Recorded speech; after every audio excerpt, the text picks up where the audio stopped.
Finger டிப்ல வச்சிருப்பாரு அறிவுடன் sir. அவரை புகழ்ந்து பேச நமக்கு அவசியம் இல்லை, அவரும் நம்ம ஒன்றும் செய்யல.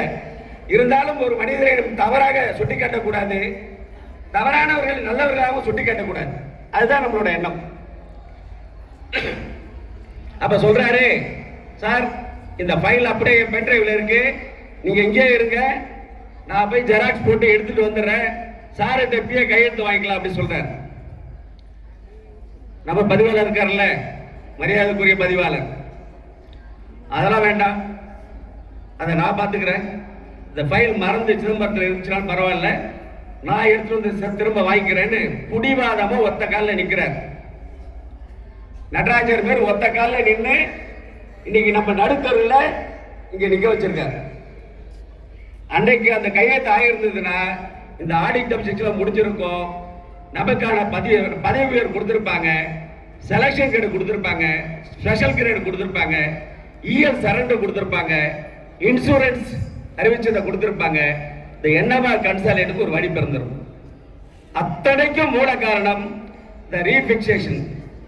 இப்ப சொல்லுங்க, அந்த ரீபிக்சேஷனுக்கு நடக்காத போனதுக்கு யார் காரணம்?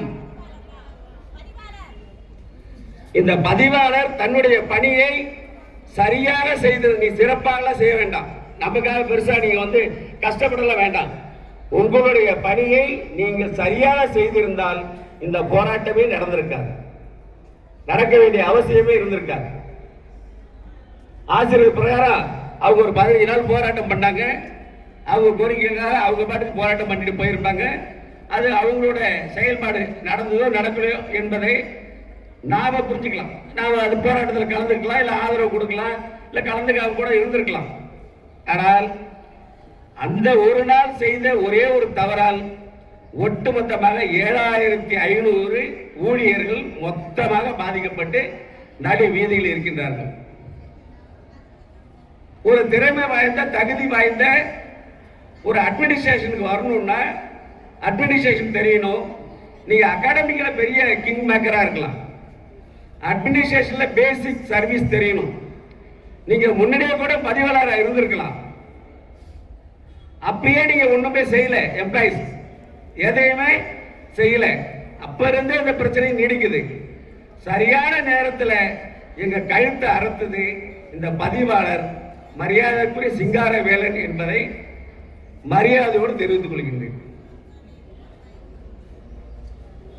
ஒரே ஒரு நபர் ஒரு நிமிடம், நான் பதிவாளர் கிடையாது, நான் பெரிய ஆள் கிடையாதுங்க, துணைவேந்தர் உறுப்பினர் குழு தான் பெரியவர், உங்களோடு நான் சேர்ந்து பயணிக்கிறேன், உங்கள் பணியை செய்யும் போது நான் உங்களுக்கு துணையாக இருக்கிறேன் அப்படின்னு போயிருந்தார்னா, அந்த ஆமான்னு சொல்ற பிரகாஷே அது மாதிரி தான் போயிருந்தார். அது மாதிரி இவர் போயிருந்தார்னா இந்த ஒட்டுமொத்த எம்ப்ளாய் 7500 பிரச்சனையும் தீர்ந்திருக்கும்.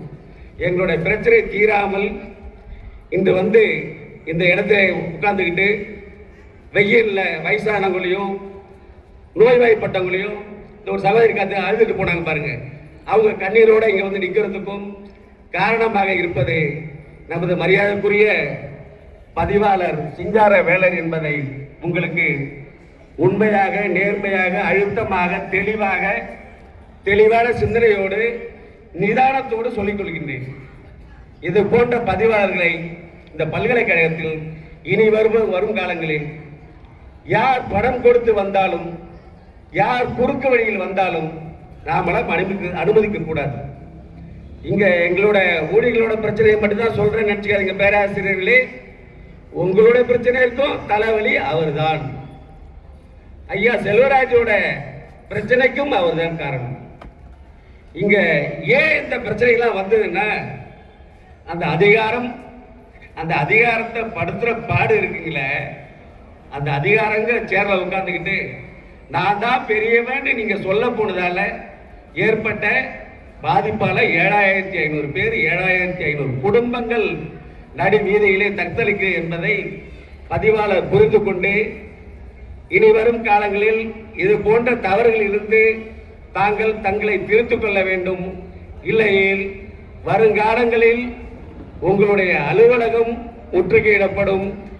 பழைய மீனாட்சி சுந்தர பதிவாளரை நாங்கள் எப்படி வெளியேற்றினோமோ அதே போன்று உங்களையும் வெளியேற்றும் என்பதை கூறிக்கொண்டு ஐயா ஜிகேடி மரியாதைக்குரிய சிறப்பு செயலாளர் சுந்தர் தயாளன் அவர்களே, எங்களோட தவறு எதுவும் இல்லை. நடந்த தவறுக்கெல்லாம் காரணம் எங்களுடைய பதிவாளர் சிங்காரவேலனும் அந்த நிதித்துறையிலே இருக்கின்ற மரியாதைக்குரிய சகோதரி பிரியாவும் தான் காரணம். நீங்கள் இவர்கள் 2 பேர் மீது நடவடிக்கை மேற்கொண்டீர்களானால் நாங்கள் அந்த படுகொலியிலிருந்து எழுந்திருத்து வந்து எங்களை காப்பாற்றிக் கொள்வோம். எனவே நாங்கள் அத்தனை பேரும் உங்களுக்கு எதிரானவர்கள் அல்ல, இந்த அரசுக்கு எதிரானவர்கள் அல்ல, உயர் அதிகாரிகளுக்கு எதிரானவர்கள் அல்ல,